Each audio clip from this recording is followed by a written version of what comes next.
ton to get done in this video and to do this week, and a lot to talk about. First things first, we're gonna work on the front end of this Jeep. We just secured the 3-link suspension from Barnes, so I ordered that last night. Just happened to see, I got the email that it was back in stock, so we got that. I think for now, just to be able to get the Jeep on the road, we're gonna put the Clayton 4-link radius arm back in the front, just so we can figure out the ride height in the rear, and then it'll kind of give us a more consistent measurement for everything else. But we're gonna bolt that in real quick, and then start working on the rear links, the rear pinion angle, get all that figured out so we can start building the rear suspension. Yeah. You guys said you need to talk more, so. Oh, well, thanks for saying that. So anyways, let's go. All right. Okay, this shouldn't take too long. We're just gonna basically mock these up, get them bolted in. We're not gonna tighten anything down, just it's all gonna be loosely fitted in here, just so we can kind of put some wheels and tires on and get this thing on its own weight so we can then start working on the rear.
Ready? Need one.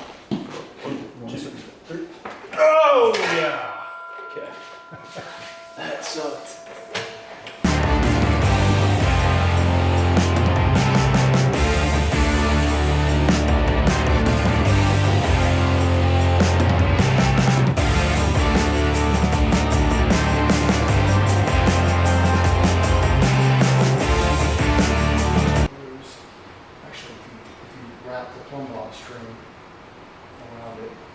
So we're just using plumb bobs now to get an idea as how centered we are right now.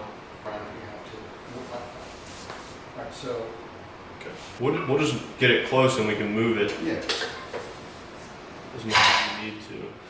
Alright guys, we're going underneath to show you what we have so far. So this is the truss. It is pretty much where we want it. We got the pinion angle where we want it.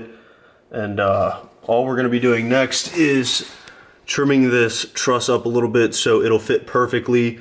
We have a breather hose, or the tube to go into the axle housing is just, yeah, right there. We gotta take this off anyways.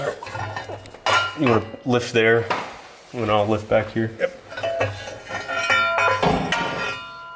So this right here is just in the way a little bit. It's hitting the back part of truss, so we're just gonna kind of notch this out right here, and then maybe we might drill a hole through the top so that the tube can just come straight up. I don't know yet. We'll figure it out.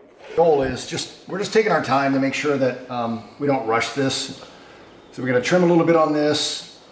Everything's pretty much centered, and then we'll make some decisions on, when or where we're going to tack it before we do any final welds. But yeah, we're getting pretty close. We are, and we did figure out that these are going to have to get cut off, and we'll just weld new ones on because this is just turned too much for where these are. Yeah, so this was all set up, like you said, for a stock. Maybe, I don't know, stockish setup. So on a TJ, so. But you can definitely tell by the way these are angled forward, it's not in the right location. Yeah, for our application at least. So we're just going to be cutting these off next, or once we get everything lined up, that can be the last step. Yeah, one step at a time, and then we'll keep working forward.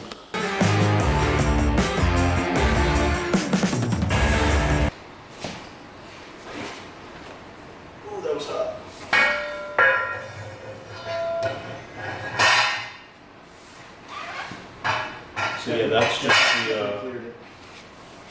just the back piece hitting or the breather hose right Lift here. it up. Hold on, let me get a light. Put them on the tube. Right to the left of the Barnes logo. I see it. Okay.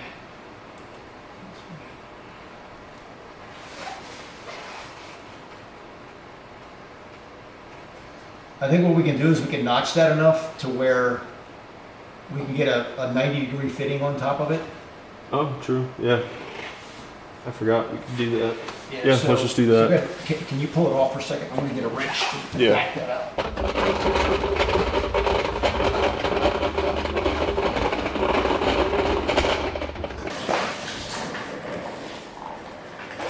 Okay, so we rolled the axle out, and this is just going to be easier for us to work on it instead of it being under the Jeep. So we're going to clean the truss up a little bit more, and we're also going to clean the axle up and get stuff primered because we won't be able to clean and reach stuff like this once this thing's welded on. So our plan is primer everything, clean this up, primer everything, and then we also have to weld the rest of this truss up so it's not going to be able to bend and do stupid stuff while we're wheeling. Notch a little bit more for this piece right here, and then once all that's finished, we'll be able to sand this down a little bit better, get it tacked on, and we'll be able to know where everything needs to go. Yeah, I think we also decided instead of coming up with a straight breather tube, we're gonna try to put a 90 in there so we can come out either the front or the back so we can run our breather line and breather hose out. Yep. It'll be a little bit cleaner instead of notching the whole thing out. Actually, never mind, I lied. We have to get the axle tubes welded to the housing first, which our buddy Danny from Justice Off-Road is gonna do for us.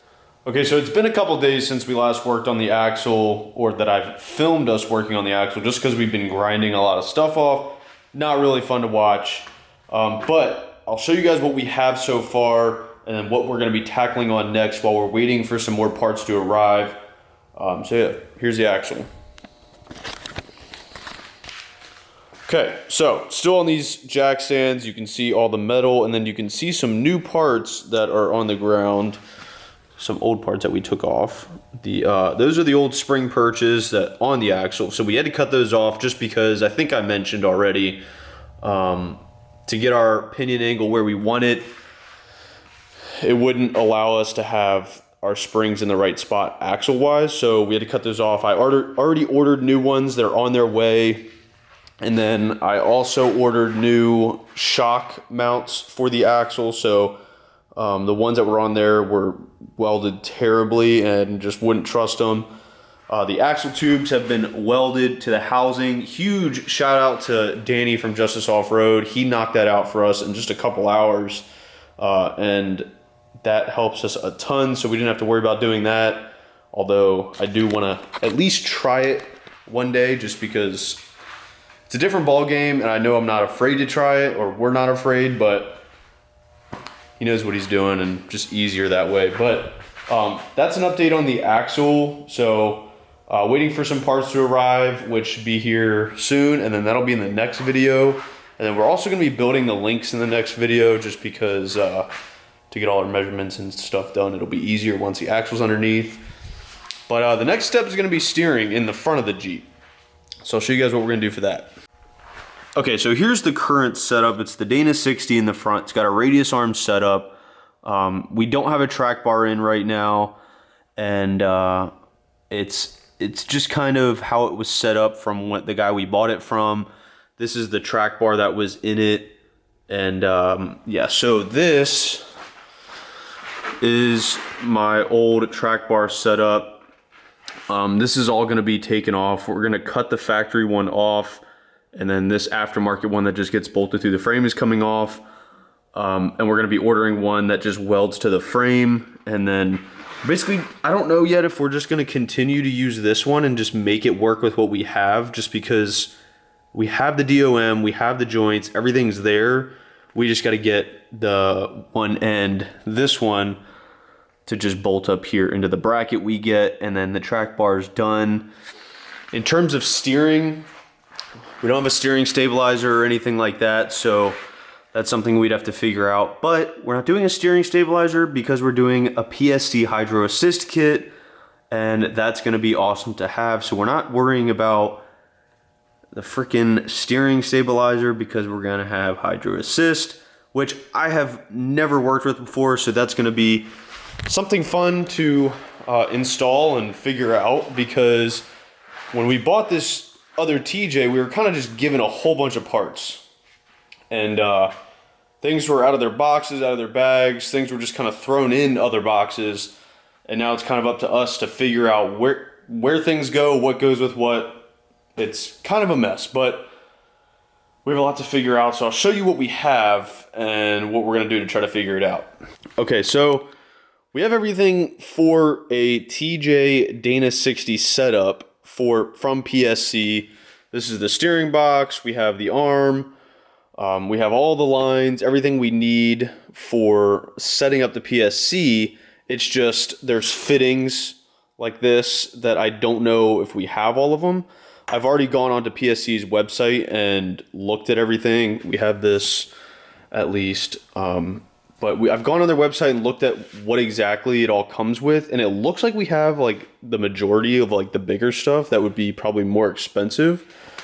I just don't know if we have all this stuff, which is hopefully the lesser costing items, so I don't have to worry about spending another few $100s on stuff like this. But here is the ram itself, which I have to figure out exactly how that gets mounted on.